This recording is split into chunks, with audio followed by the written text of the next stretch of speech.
So I had a conversation with someone yesterday, and we were talking about some of the things that we think are bad things, especially when they happen to us, but they are actually good things, or it turns out to be very positive. And in today's video, I'm going to be sharing with you 4 bad things that actually are good things. And the first on my list is guilt. The concept of guilt is anytime you do something wrong, you feel bad, you feel very low of yourself. For instance, when you watch porn, when you masturbate, when you involve in sexual immorality, the guilt that comes with it, we often misinterpret this form of guilt into something very bad. But what if I told you that guilt is actually a good thing? Now, the concept of guilt is to make you feel that what you did was wrong. Imagine you doing all these bad things and you didn't have any guilt.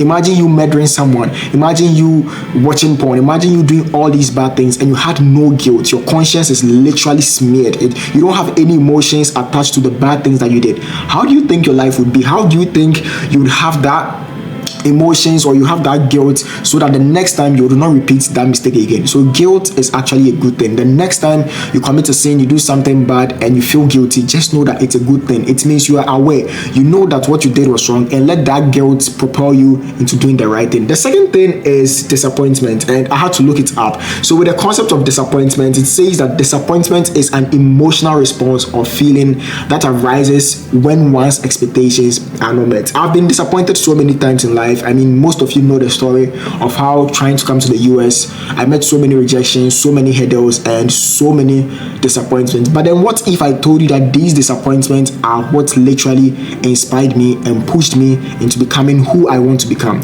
And one of the disappointments that I will mention is how my own cousins rejected me when I needed them the most. I was very disappointed. But then in the midst of this disappointment, I promised myself that I was not going to let this thing weigh me down. I'm not going to let that disappointment that I experienced redefine me into becoming a bad person. And that disappointment propelled me into doing greater things, or things that I would have never imagined that I would do. And that leads me to the next thing, which often ties with disappointment, that is rejection. So rejection is a very painful experience. To be rejected is to feel disrespected, unwanted, and disliked. I've been rejected so many times. There are times where I have felt disrespected and unwanted. And when you look at the patterns of great people in the Bible and even in history, they all experience rejection. And someone told me that to be fully accepted, you need to be rejected. To be fully accepted into someone's life, or not even life per se, but then to be fully accepted into society or into your calling, you have to experience so many rejection. In one of my videos about signs that you're a chosen person, the first thing that I talked about is rejection. If you often experience rejection, you don't fit in, it's actually a good sign that you're a chosen person, because God calls chosen people and He separates them. He doesn't make them like everyone else. And when He tries to separate you and you don't want to obey, you don't want to accept the fact that you have been chosen by God, He makes people reject you. You start getting rejection from people. You don't really fit into society. I mean, you don't really have a friend group. You don't really have your people, you understand? You are always alone. You are a loner. In one of my books titled Those Who Are Alone and Without Friends or Support, I mentioned how rejection means, or rejection could be a sign that you are a chosen person and that God wants you to be alone. I've experienced rejection so many times, but then that is another topic for another day. Now, the next thing that I have on my list after rejection is people staring at you.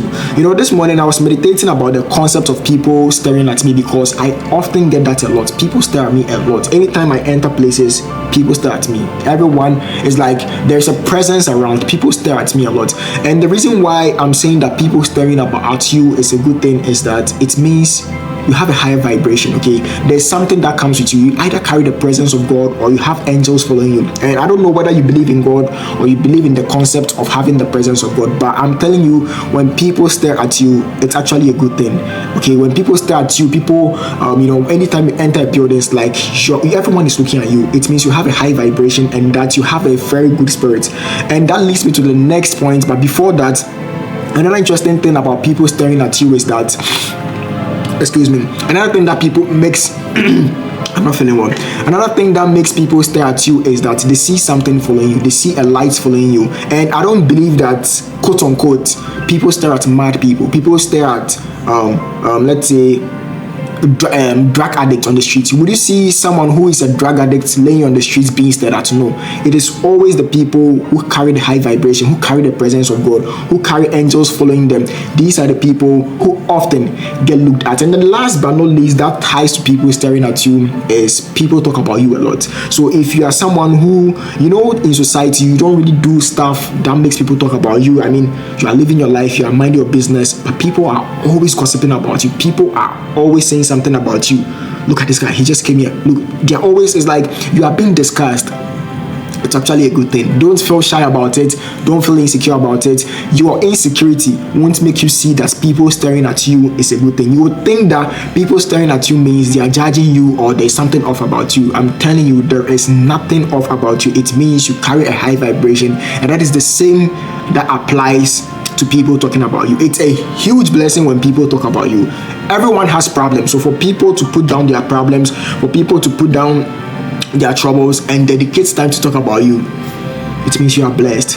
That is basically it for today's video. These are some few things that I want to share with you in today's video. If you are new to my channel, you are welcome, and you can stay here.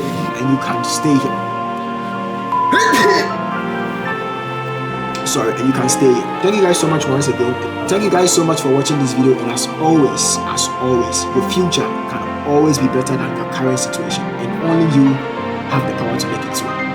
Peace.